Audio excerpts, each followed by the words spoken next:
El 28 de diciembre del 2023, a eso del mediodía, un grueso contingente de carabineros, apoyados por militares, llegaron hasta las tierras de la comunidad Umerra Kizhuan, ex Fundo La India, ubicado en el Lof Huapitrío de la comuna de Coyipulli. Comunidad que lleva ya 4 años ejerciendo control territorial.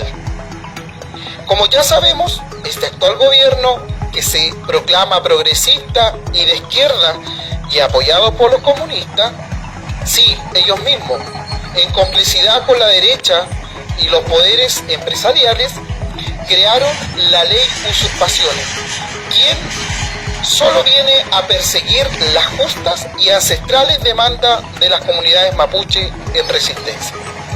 Tal como ocurrió en la pacificación de la Araucanía, cuando los españoles llegaban a asesinar, a violar mujeres y a quemar su ruca, bueno, la historia se repite con el gobierno de Gabriel Boric.